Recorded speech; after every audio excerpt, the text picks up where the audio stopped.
Once you get to 1,000 subscribers and a couple other requirements, you can become a partner with YouTube. When I put a video on YouTube, YouTube puts an ad next to it. And when that ad pairing works well, that makes YouTube money. So they will promote my video to more audiences.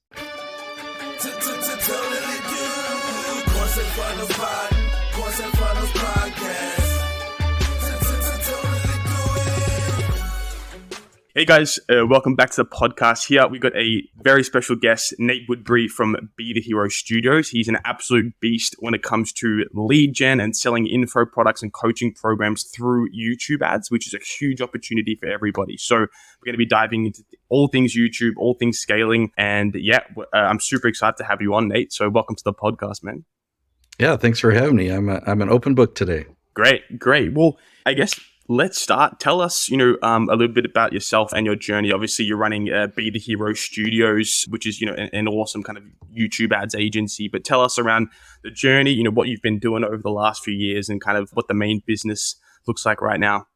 All right. So I've had my company 14 years, and we started with web design and SEO. So we could design pretty websites and get them ranked on the top of Google. Well, a few years in, I started looking at the data and I noticed something that surprised me. So one of the ingredients that we would put on a web page to help it rank was a YouTube video.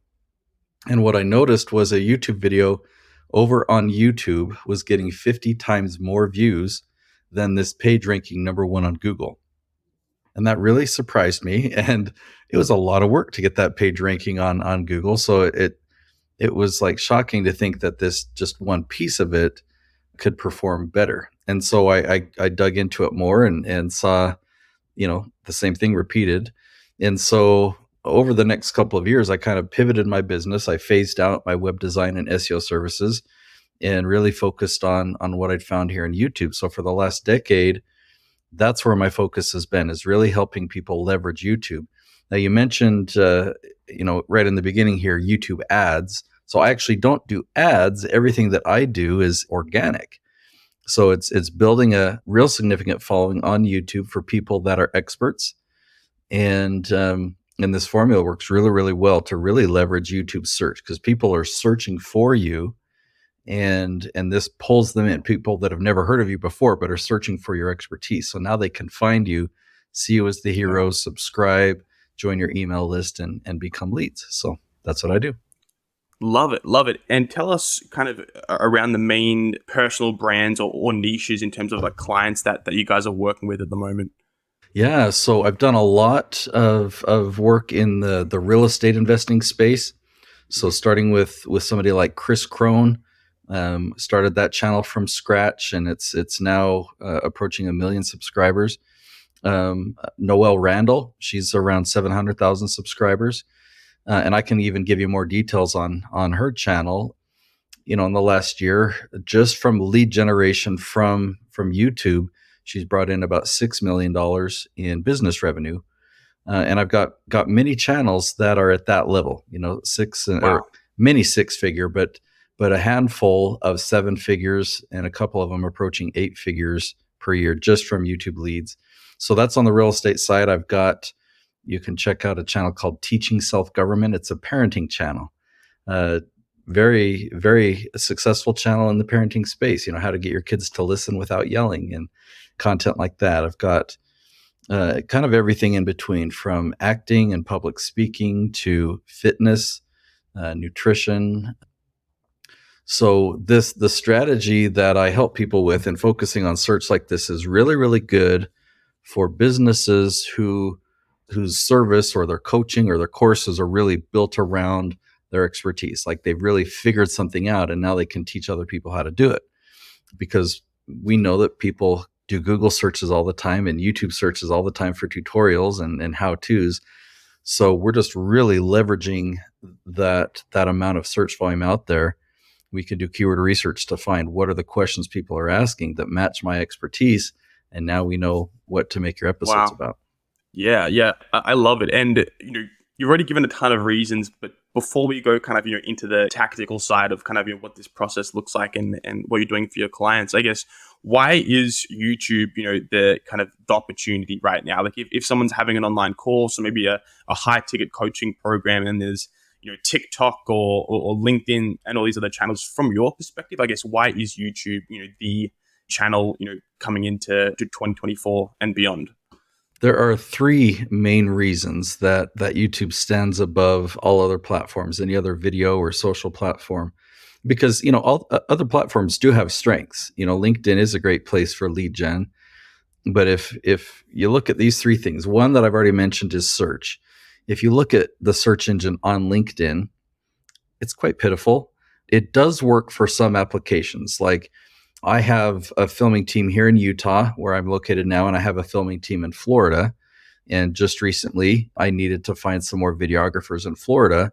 And it took some digging, but using LinkedIn's search engine, I was able to find videographers in the Orlando area. And so, in that way, that search engine works. I wish it worked a little better, but you cannot find content. I mean, even if people posted an article with a very specific title, you can't search and find that article on LinkedIn. It's only really meant to find a person's name. And so somebody would have to know your name to be able to find you. But we know Google, it's the best search engine out there, and Google owns YouTube, which is the second best search engine. So whether people are asking questions on Google or YouTube, they will find your videos there. So the second reason I like YouTube is because of their analytics. It's unbelievable, really, when you log into YouTube analytics and you see how much data YouTube gives.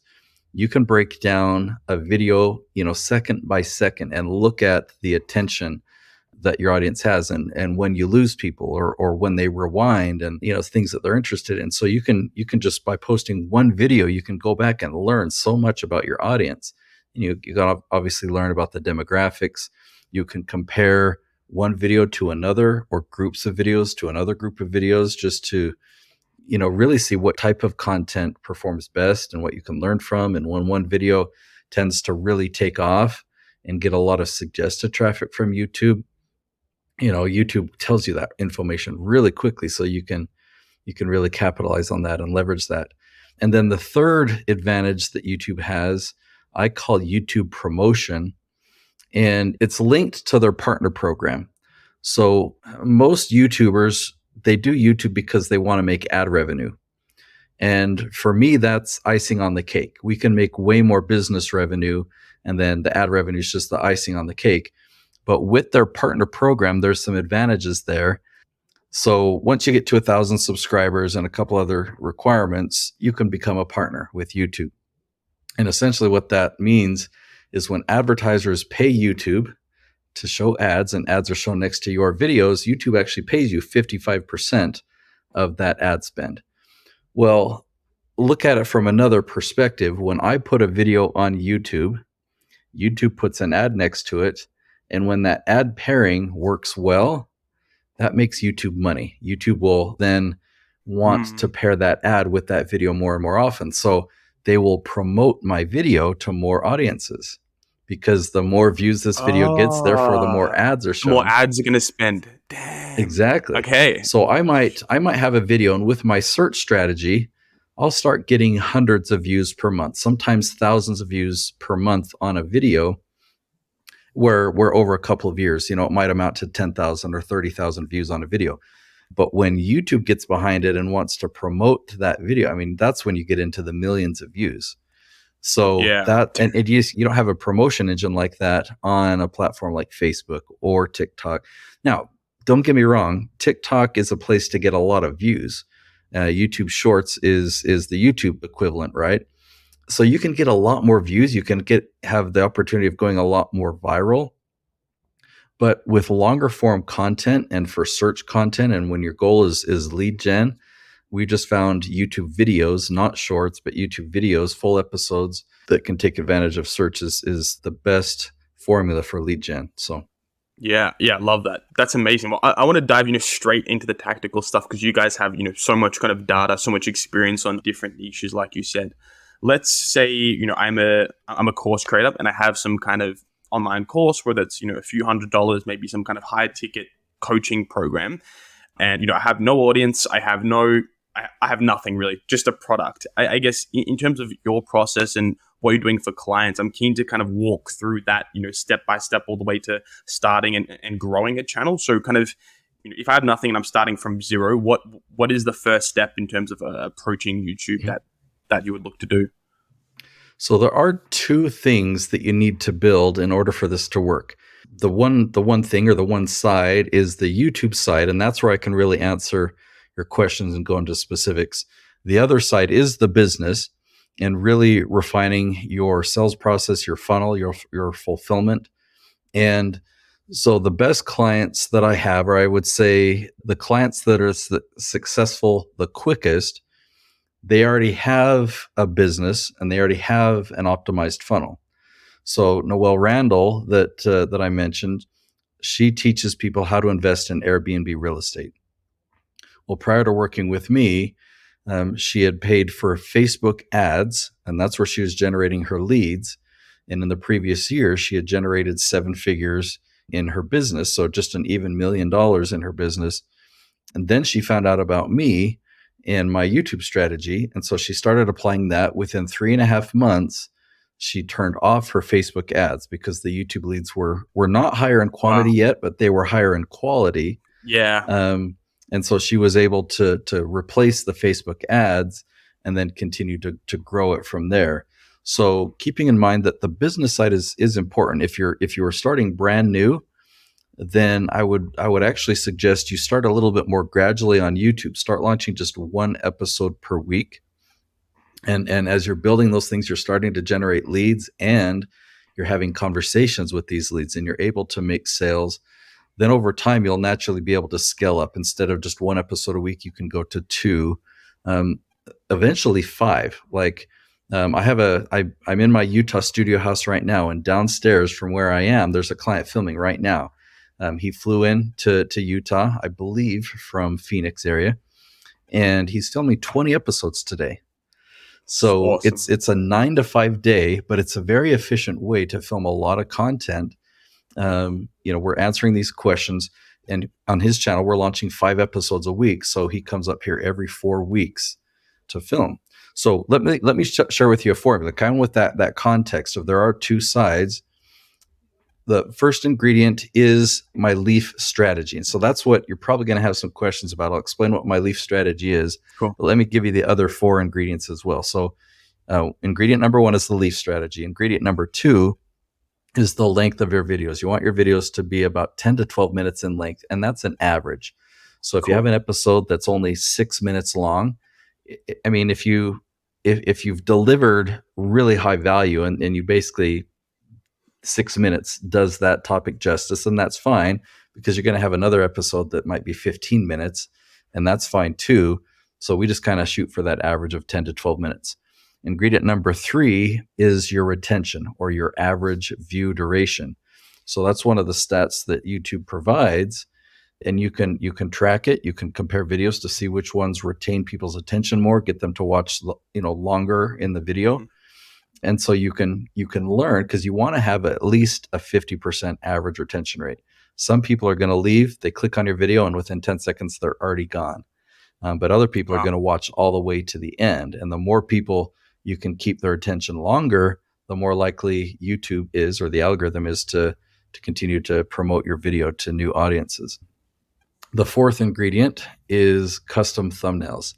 This has become really challenging. It's become more and more competitive to Yeah. create a really good thumbnail that looks beautiful, that's designed well, but also is a great marketing piece. It creates curiosity. And so this process might sound a little bit over the top, but this is what we actually do. For every episode, my team will design 9 different thumbnails. So they send it to me in a 3x3 grid. Yeah. And then typically once a week, I'll go into my WhatsApp, where we have this chat thread, and there'll be hundreds of them for me to review. So I open up one, and I see the title, and I see 9 different thumbnail ideas. And then I just, I spend a bit of time deciding which one is the most compelling, or curiosity creating. And so I'll report back to my team. All right, I like A2. I like the background and design of this one, but I want to use the facial expression from C1. and let's change the words there. We've got 3 words. Let's just change it to this, and I'll give them a recommendation. And so I'm still heavily involved in that process, even though I've got a great design team. Just this combination of design and marketing that you've got to put into the thumbnails. So that's ingredient number 4 is you've got to create a custom thumbnail. Now, if that's intimidating, designing 9 thumbnails, which, just start with 1. You can go to canva.com. You can design a thumbnail that just give it your best guess. Put some creativity into what will really make people want to watch this episode. And then as you launch your episodes on YouTube, it will tell you what your click-through rate is. And you'll see, oh, this one got a 6%, but this one got a 2%. And you can change the one that had 2%. You can try again at that point. So just kind of start experimenting and you'll learn there. And then ingredient number 5 is, when possible, go 5 episodes a week for at least a year. Now, if you were to launch today and start launching 5 episodes a week, but realize that you bit off more than you could chew and that's too much, and then you wanted to scale back, it would have been better to start at that scale back point, say 1 or 2 episodes a week, and just build consistency on your channel. And then when the time is right, increase to 5, because you really want to stay at that aggressive, that level for at least a year. The reason of going that aggressive is we've been able to pull in 7 figures on channels that we do that. But you kind of already need to have momentum in your business, and it's okay to build to that point first. So start with 1. When you're ready, increase to 2. And then when the time is right, go ahead and increase to 5. Yeah, wow. Okay, so much gold there. So I love that consistency piece. The thumbnail stuff is always fun, and as I'm scrolling as a consumer, it's always these Mr. Beast kind of shocking things that just suck you in, and then so I love that. You sucked me in curiosity wise with the leaf strategy. So I'm curious if you could tell us a little bit about what that is. All right, so here's an analogy of just a tree. So a tree has a trunk, branches, and then leaves. The trunk represents your core area of expertise. The branches are the different categories you have expertise in, and the leaves represent very, very specific questions that people are asking. Okay. And you don't want to make videos on trunk topics or branch topics. You only want to make videos on leaf topics. And so I use a tool called the Keyword Magic tool. It's on a website called SEMrush. I do have an affiliate. I'll tell you, it's herokeywordtool.com if you want to go try out a free trial of this tool. But what you can do is you can put in you could put in basically a trunk or a branch topic in the search bar, and then hit the questions button and turn on a word count filter. I typically start at 8 words or more, which sounds like a lot, but man, when you do this search, it provides you gold. So you find things like I mentioned, how to get your kids to listen without yelling. Or let me think of another one. How to invest in Airbnb real estate with bad credit. You find real specific questions like that where the search volume doesn't need to be high. As long as there's at least 10 searches for that per month, I typically recommend find phrases between 10 and 100 per month. That is the most valuable traffic out there, because people are being so specific with what they're searching for. When they find you and they realize, oh, wow, that's exactly what I was searching for, they watch the video all the way to the end, and they're your ideal audience. They see you as the hero for answering their question, and they're very likely to become a lead and even become a customer.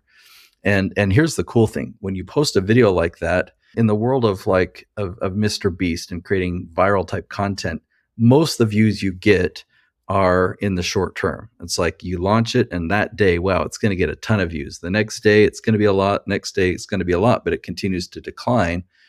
I mean, we've all experienced that with a post on Facebook. If we post something, you typically get the most views on day 1. And then, and a week later, you might get a view or 2. A month later, probably not anymore. A year later, you can't even find it yourself. Well, with this leaf strategy, where you're just going after these specific questions, we might get 30 views on a video in the first month. In month 2, another 30 views. But then the next month, it might be 1,000 views. And just because YouTube finds who your ideal audience is for this video And over time, it gets a significant, size of people. And it's like, okay, now we know who the audience is of people who like this video. Let's suggest it for people who are searching for the similar question, or, just to this new audience. And so YouTube gets to work for you. And years later, your video is actually getting, consistently viewed, and it grows over time. So if you launch, like if one video brings you in a trickle of traffic, but another one brings in a second trickle, third video, fourth video, 10th video, 20th video. Over time, all these trickles add up to a fire hose of this lead generating traffic for you. Love it, love it. And on that SEM Rush tool, I'll have to go back and re-listen to what it's called. But you mentioned that the kind of the trunk and then the branches and then the leaves. In this tool, you said kind of 8 words. Are you putting in like a branch or a specific topic, and then it will spit you out video ideas? Or Yeah, great question. I happen to have some notes from a presentation I've done in front of me, so I'll read to you some of the examples. So in the search bar, I put in the word change. So let's say you are an expert helping people navigate change. You can just put that one word into the search bar, and then some examples that I found are how to cope with change in your life, or how to deal with a life-changing injury, or how to adjust to change in the workplace. Or here, listen to this one. This one's crazy. It's 10 words long. What are the primary components necessary for lasting cultural change? Like, that one is just crazy to me, because there are 90 people every month typing in that exact 10-word phrase. And so, yeah, you just type in the trunk or the branch, a 1 or 2 or 3 word topic, and then you turn on the word count filter for 8+ questions. And yeah, we just find a whole list of questions that I would have never thought about, but it gives us ideas for individual episodes. Okay, and once we've done this search, we've put the branch in. Maybe we've got kind of 30, awesome video ideas that have validated with some kind of traffic. I assume we go into the planning or kind of production phase after that, right? To actually go out and create the content. So if I have 30 of these different video ideas, what would the next process be in that in that journey to getting them live?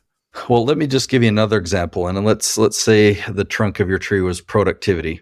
A leaf title that I found is what can increase productivity in a dental office.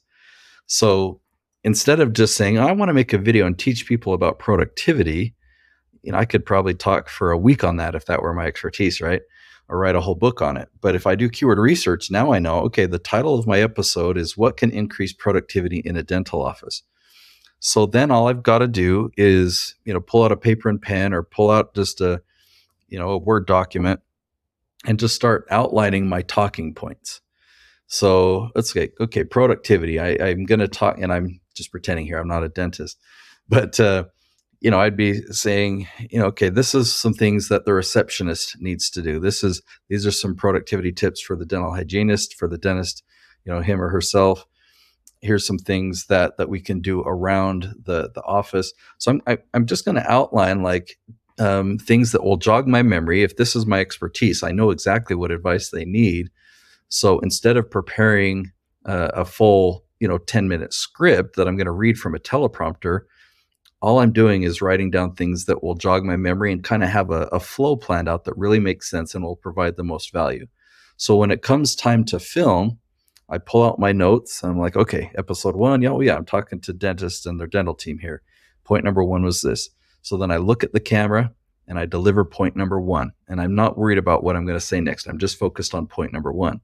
Then I pause, look down at my notes. Oh yeah, point number 2, I was going to cover that. So then I look back at the camera and I deliver point number 2. Now, in editing, we just take out those pauses. And if you stumble and say or too much, or if you say something wrong and need to restart a sentence, we just edit those things out, and it makes it seamless for editing on YouTube. So while filming 20 episodes in a day, that's definitely a marathon. Because we've done the outlining ahead of time, that's the part that's the most taxing on the brain. Just outlining like, okay, what do I want to share? What story should I share to illustrate this point or answer this question? Just outlining those things, you do that in advance. So then on filming day, you just answer the questions, you just deliver it. Yeah, and when you're kind of in the Word doc or on the pen and paper after you have that topic, is there a specific structure that you use that kind of flows and works a lot better? You were speaking before about retention rates. So is Mhm. there, do you need to have a hook in the first 10 seconds and then, three topics? Or is it really just kind of, improvise and just deliver value? Are you thinking about structure or frameworks in terms of the video script? A very, very good question. And it's very important to do that. So, the way that I describe it is your intro needs to have two things. It needs to tell what the video is about. Basically, it lets people know that they're in the right place, that they found what they're looking for. And I call it a benefit hook. You need to give one main hook of the overall benefit of this episode. So it might be a phrase like, so by the time you've watched this entire episode, you will blink, right? You'll know how to do such and such. And then what we do, so that might take 10 seconds, it might take 20 or 30 to give that, little intro of what the video's about and the big why, the big benefit hook. Then we'll play like a 6 or 8 second branding piece. And a lot of channels recommend doing away with this. Like Mr. Beast doesn't do intros anymore. I don't know if he ever did actually, but a lot of other channels that used to have intros have done away with them because when you look at the analytics, you lose a lot of people during that time. In my case, we do them even if we're going to lose a few viewers, because if we're pulling in people that have never heard of us before and we're positioning ourselves as an expert, if we want them to eventually become a lead, we need to establish some credibility. But it's really cool what you can do if you just keep it to 6 seconds. You can play 12 video clips. So one video clip might show you speaking on stage. Another video clip shows you walking on the beach. Another clip might show you interacting with a client. Just whatever it is it's just go boom, boom, boom, and even though it sounds like a half second is really short, like we can understand, what's happening in a half second video clip. So we go to that intro, then we see a 6 second video clip that's designed well. There's music playing. That doesn't sound cheesy, but that sounds cool. It matches you and your personality. And then we come back in, and as we're diving into the content, we actually like to set a few more hooks. So I call these curiosity hooks. So as you look down at your outline of your notes, and you just think, okay, well, if I were to give a table of contents and kind of prepare people for what's coming in the video, how would I do that in a way that creates curiosity? So just as an example, in fact, let me demonstrate for you. Please. One of my clients, her topic, one of her videos is how to get rid of strep throat without antibiotics. So I'll demonstrate, pretend that's my expertise. Okay. So if I were going to be filming this video, here's what not to do. All right. So let's say the video, the opener already played, the branding piece, the 6 seconds that already played. And now I'm coming back in to create some curiosity hooks. Here's a bad example. All right. As we dive into this topic of how to get rid of strep throat without antibiotics, we're going to need some fresh garlic. We're going to need some cayenne pepper, and we're going to need some raw honey. And if you mix those things together and take that, it will actually wipe out your strep throat. So let's talk about this. So you might think that was a good example, but when I demonstrate a better example, hopefully you'll see the difference. So here's take 2. All right, as we dive into this topic of how to get rid of strep throat without antibiotics, first we're going to be talking about why not antibiotics. And there's some good reasons why you might want to consider an alternative. Then we're going to be talking about 3 different ingredients. You probably already have these in your kitchen. We're going to be going into the kitchen, showing you how to, make this. We're going to talk about dosage and whatnot. And then I'm going to wrap up this video with a story. When my son was really young, he had strep throat, he had a high fever, and he took this remedy, and he actually experienced a side effect that everyone's going to experience, and you're going to want to know what that is. So let's dive right in. So do you see the difference there? Totally. It's like, yeah, exactly. In the first one, you basically, gave away the rest of the 15 minutes, exactly in 10 seconds. There, it's just opening up all these loops. Yeah. Wow. Okay. So yeah, setting hooks like that really, really helps. I mean, you can go from, an average view duration of like 1 minute or 90 seconds or something. And just by putting curiosity hooks like that in the beginning, you can increase it to like 8 minutes or something like that with the same length of video. It really makes a big difference. And then the only other thing that I always like to prepare for is your call to action at the end of the video. So once you've delivered all your content, you then transition. Like, you haven't sold a thing this whole video, but now you're going to sell a free gift. So, and I say sell a free gift because you want people to really understand the value of it. A free gift that I commonly give at the end of my videos is my book. It's a free plus shipping offer. And so if I were to not sell it very well, I might say, oh, and by the way, I've got a book that I give away for free. If you'd like it, you can just go to this link. You just pay the shipping cost, and there you go. Or I could say, all right, so now that you understand how important it is to do keyword research before filming, I actually have a gift for you. I've got my entire strategy in this book. I put 2 years of work to make sure everything is in here. I give you a lot of examples behind the scenes. I printed this thing in full color so that the screenshots that I took of the thumbnails and the different stats, you can actually understand everything. So when you read this book, you will get in my head and you will really understand how to leverage YouTube to generate leads. So as long as you pay the shipping cost, that's my gift to you. Just go to natesyoutubebook.com. So that's what I mean by selling it, right? So if you have a free gift that you can give away, and a free plus shipping book is a high converting one. It can be a PDF, right? If you can just sell it and say, every time I go through this process, I have a checklist that I go through, and I've refined this over the years. This thing has saved me so much money, and I want to give this template to you as well. So just go ahead and go to this link. You can download the PDF, and that's my gift to you, right? So the goal is you give them value in your video, and then at the end, you level up that value and you say, hey, I've got another free gift for you. Just give me your name and your email, right? And so now you can join my email list. Yeah, I love that. That's awesome. So I want to jump into a few things you said, because you're covering so many topics, and I want to go deeper. So first of all, when you're filming these different edits, maybe you're filming 5 videos in a day. When it comes to editing the videos, how important is motion graphics and animation and music and things like that? Because I have editors for kind of VSLs and marketing videos. Don't really have any for YouTube videos. If I was to jump in and I see Alex Hormozy or kind of other people where it's graphics and then a cut and then all these different things going on, and I don't have those editing capabilities for someone at home, I'm curious how you would think about that kind of editing post-production process. Is raw video and cuts enough? How important is animations and music? And how could someone do it on their own, or where should people look to kind of get someone to help? Very good question. So my recommendation right off the bat is to start simple. I mean, let's say with the Alex Hormozy channel, and he's got just an amazing editing team with a lot of bells and whistles. It's hard to put a number to it, but let's say that adds an additional 5%. Like, he's able to convert 5% more, get 5% more, results from that video.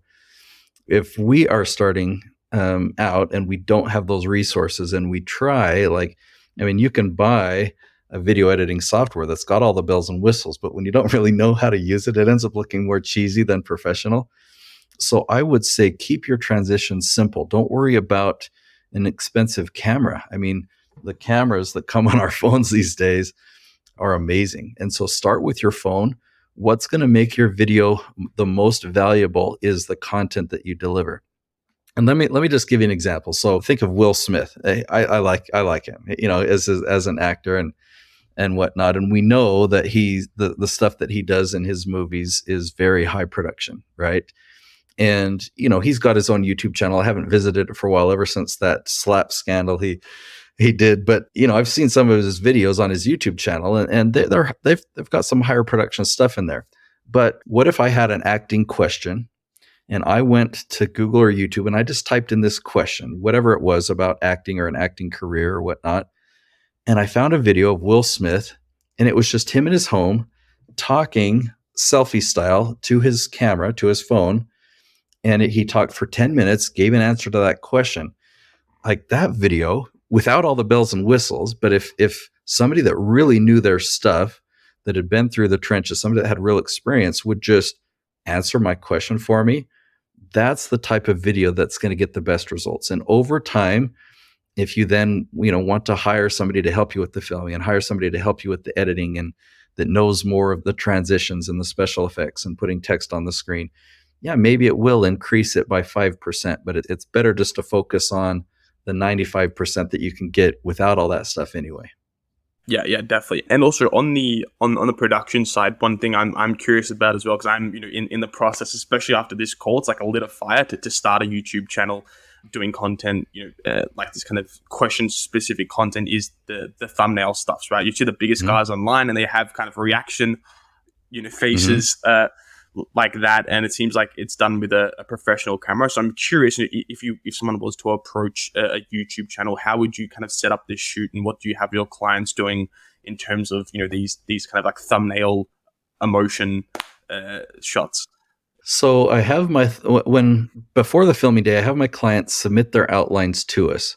And my thumbnail team, they look at the content of a video and they just use their creativity to come up with an idea. Like, okay, what if we had kind of a confused look or like, thinking. So then my team will go and find an image of that on Google, just go to Google Images and find an image and they'll make a mock thumbnail, just kind of piece together their idea.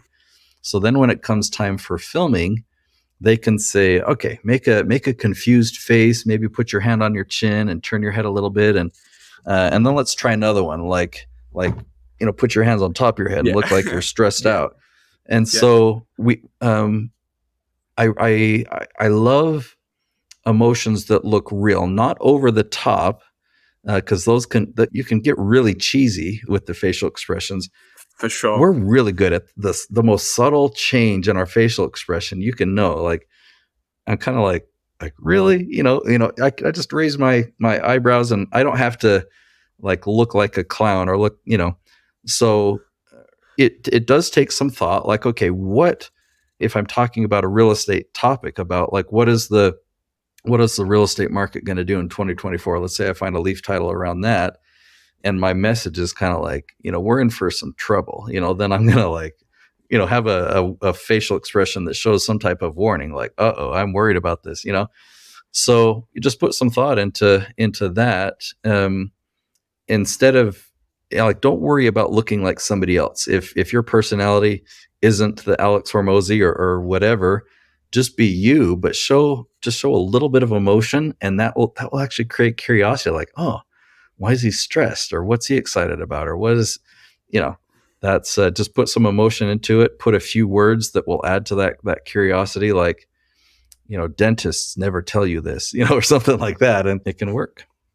Yeah, and on that topic of the title, so when we're getting these leaf video Mm-hmm. ideas from that search tool, does number one, does that end up becoming the title, and then what is usually the difference between the title and the thumbnail? Like, do they have to be aligned? Is it really just to get curiosity? I'm speaking about the text in the thumbnail. Yeah.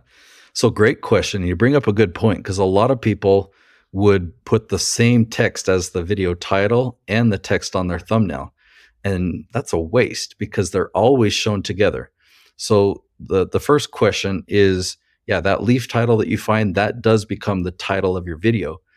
And admittedly, a lot of times these questions, these eight word questions, they're not the most sensational titles. They're not like a magazine headline or like a Mr. Beast title, right?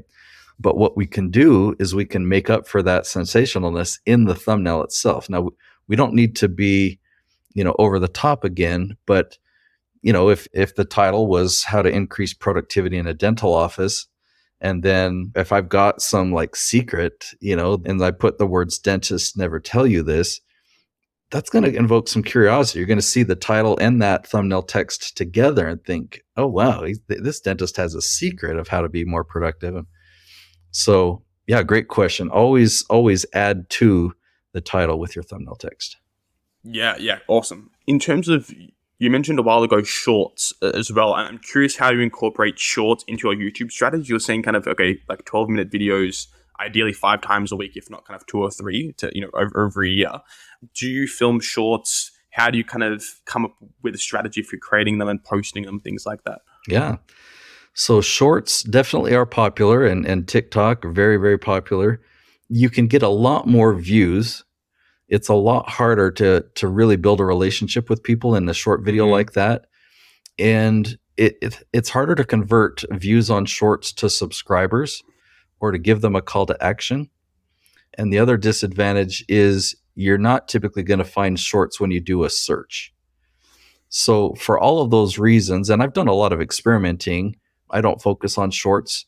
I haven't really seen the fruit of it. Now I do have clients that I produce their longer form content, and then I give them access to all their footage, and they can repurpose some of it as shorts to put on TikTok, to put on Instagram and Facebook and LinkedIn. And so it's not going to hurt you to, and by the way, this is important to talk about. I'll finish that thought though. It's not going to hurt you to try other forms of content, especially on other channels. When shorts first came out on YouTube, I noticed that they competed, and I'm like, this isn't good. Like, how can you have shorts and full length episodes compete with each other? But YouTube fixed that, and so if you're posting, regular episodes, whether it's one a week or five a week, if you post shorts in addition to that, you can do that. And YouTube has gotten better at separating the data in the analytics from the two different types of videos. One of my clients, Laurel Langmeyer, she's known as the Millionaire Maker. She loves creating shorts, and she's had some videos on TikTok getting the millions of views. It's not like it's going to hurt the channel. It's only going to bring more attention to it. But ultimately, in my experience, the lead generation happens on the longer form videos. Yeah. And on that topic of lead generation with the longer form videos, the description of the video, I guess, kind of, do you have any strategies or templates on how to approach that? And then secondly, what lead magnets or what kind of like front end offers, whether it's book a call funnel, low ticket, free plus shipping like yourself, or like a opt in, do you see working best for your clients to kind of transition on YouTube into becoming a customer? Great. So your YouTube description, it needs to be organized so that people can find whatever it is that they're looking for. So if they just want more information about you, whether you need to put a whole line of like equal signs or something to make a bar across the top and section things off, it's important that the first sentence or two is a real description about the video, because that will help, the YouTube algorithm verify what this video is about. And a lot of times when your video, depending on where your video is shown, like the thumbnail and the title, sometimes you'll see a line or two of the description that can help people decide for sure, oh yeah, I do want to watch this video. But then after that, you want to have a link, your main call to action link, whatever that is, have that near the top. And then, you can put bio information in there. What we typically do is we'll create a template, and it's going to look kind of like a sales page. If people are going to go through the effort of opening up your description, make it easy for them to find whatever they're looking for, whether it's your website. I don't typically recommend listing other social platforms. Let's say you listed your Facebook link there. If somebody clicked that and went to Facebook, YouTube notices that, and they don't like it when people leave YouTube and go to Facebook. So the only links that I recommend are links to your own website and your own landing pages, right? Your own offers. Because even if you do get penalized for that, it's worth it, because they're now in your territory where you control it, and you can get your own website approved. And so that penalty is drastically reduced. So a simple description about the video. You want your links pretty easy to find. Any information about you, if you want to have a paragraph that's kind of like your bio paragraph. It's also good to have a time-stamped section of different chapters of your videos. The functionality of creating chapters and videos that you may have seen, where you can kind of hover your mouse over the top of different sections and it comes up with a chapter heading, that's actually done in the description. As long as you start with timestamp 00:00 space, and then even if you put the word introduction, then the Wow. first chapter of your video would then say introduction, and then you have a timestamp.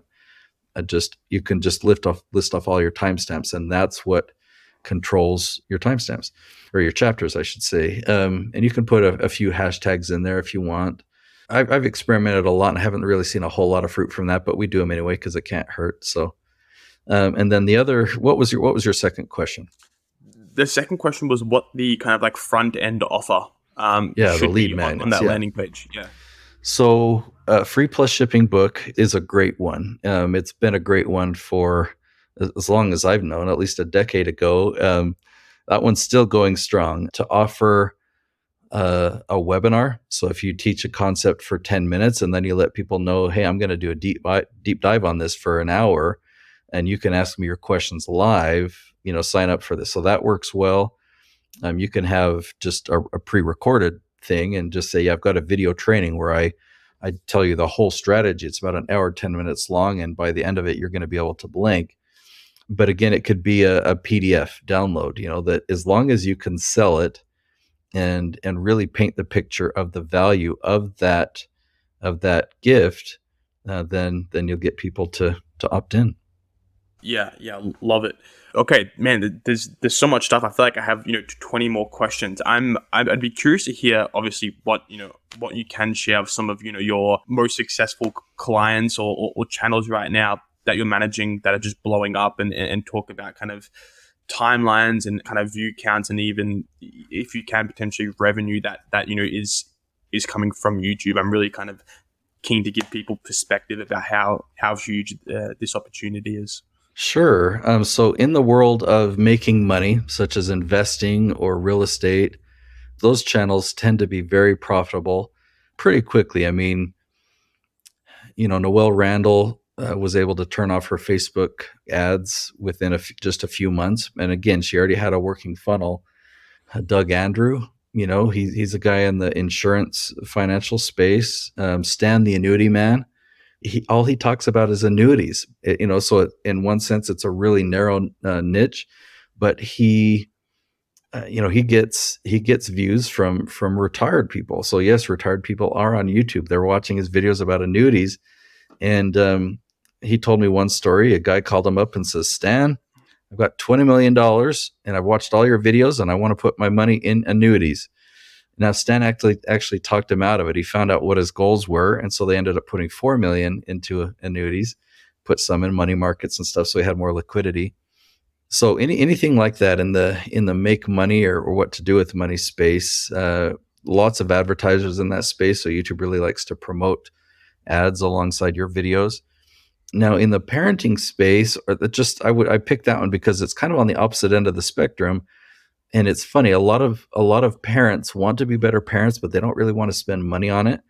So, but we've got some very successful channels, like a channel called Teaching Self. No, that's the other one I'll tell you about. But Live on Purpose TV, around 400,000 subscribers. So it's grown really well. It gets a lot of views. He talks about relationships and parenting and positivity. He's a positivity psychologist. Even though it's harder to make money in that space, it's still, a multiple six-figure channel. And, in the short term, you start making hundreds of dollars a month, then thousands of dollars a month, and then you get into five figures. Some channels, it might take a year to get to the five figures. But if you've already got a thriving business, the money-making part you've got figured out, and now you just need to worry about the lead gen part, well, then making seven figures after a year on YouTube is pretty realistic. So. Yeah, wow, that's mind blowing. All these kind of different channels and some of the subscribers that you're getting. One last thing before we kind of go to the final wrap up is, if someone isn't super confident on camera, like myself, they stutter, maybe they're not super charismatic or speak clearly. What are some tips or kind of recommendations you have to kind of get them out of the fear, out of the kind of like negativity, and putting themselves out there and making good content? Well, and you've already heard this one, that you just got to practice, you got to get used to it, and the more you do it, the more comfortable you will be. You see a lot of people that might be vlogging and have a camera and they're out in public and everyone's watching them. Don't start there, because that's super scary for me. Yeah. I feel so self-conscious of doing that. So start out just filming on your own, or just instead of having a friend or your spouse as the camera person that might tease you or something, as you say something funny, actually hire a videographer. They're going to be professional. They're going to give you good advice, and you're not going to be nervous. I mean, you can start out using a teleprompter if it's a crutch, but sometimes you need a crutch. So you can script things out. It takes a lot longer to prepare that way. I actually started there. So, I mean, we're talking about probably 12 years ago, maybe 13 years ago. teleprompter was a big help to me back then. It took a lot of takes though for me to get it right. And so the other thing just to remember is it doesn't matter if it comes out perfectly. Just be conversational. The more relaxed you can be, instead of like trying to be somebody else and trying to present like you think how they do it, just have a conversation. I mean, like you and I are talking on a podcast or on a Zoom call or a FaceTime. That's how we want to be on these videos. Like we don't want to be like drained and be low energy. We want to be high energy, but you don't need to worry about being over the top. And if you say something funny, the good news about video is you just start that sentence again and it gets edited out. The mistake gets edited out. So when the video is done, you don't see any of the mistakes. You don't see any of the ums or the uhs or the stutters. So yeah, it's okay to stutter because we just edit it out. Yeah, exactly. All it takes is one good take, and nothing else matters. So if, I guess as we move towards wrapping up, if someone is a creator, a course creator, a coach, or they're selling kind of any online product in a specific topic and they're a niche specialist and looking to get on YouTube, I guess, based on all your experience, is there any kind of like final words of wisdom or pieces of advice you would want to give them but before starting their YouTube journey, or if they're on the fence and kind of, hesitating? Yeah, the hesitation that a lot of people have is they think, oh, you know what, my business isn't ready yet, or I don't have my funnel fully built out yet. I've never had anyone say, man, I started my YouTube channel too soon. I wish I would have waited. What they say instead of, man, I wish I would have started this a long time ago. So while you're building your business, do some keyword research, find these questions, and just film. Just get yourself on camera and start launching just one episode a week. And obviously, work on your business. Start to get clients through referral and word of mouth, and start that way and start having those sales conversations. Sell your course, sell your coaching program. And then as you're filming these videos, offer a free gift. And you're going to have people that accept it. And so then you're going to have some email addresses and see what you can do to engage with these people. Don't spam them. You don't need to really just send them tons of marketing messages through their email to get them to buy, but offer them a free call. Say, hey, looks like you found me on YouTube. And you're trying to do such and such. Would you value a 30-minute conversation with me? Would that be helpful? Get them on a call, have a chat, give them some advice, find out if they are a fit for your programs. And chances are, every few conversations you have, you're going to have somebody that wants to hire you. So yeah, just get started. It's better to start now. Like just get going now. Just start launching one episode per week. Awesome. Well, I'm going to go out and find some keyword research. Again, you've lit the fire under me to start this, and hopefully the audience as well is in the same boat where, the best time to start is right now on YouTube. So tons of advice there. You literally gave us the whole roadmap. If people want to learn more and they want to go more in depth, work with you potentially, or kind of figure out how you think about this stuff more, where can people find you? Where can they reach out? Yeah, I'll emphasize the two resources I shared earlier. So the keyword tool, I have an affiliate link. It's herokeywordtool.com, and just play around with it. It's a great tool. I used it today. And then if you want my book, you can go to natesyoutubebook.com, and that's where you can get that free plus shipping offer, or you can find it on Amazon or Audible if you just want to go direct. But that's the best way to get more info from me. Love it. Well, we'll leave links to both of those in the description below for you guys to check out. Nate, really appreciate you coming on, man. This was amazing. So much value. And yeah, I'm 100% going to listen back to this multiple times because this is game changing. You're very welcome. Thank you, man. Appreciate you coming on. And that's a wrap. Thanks, guys.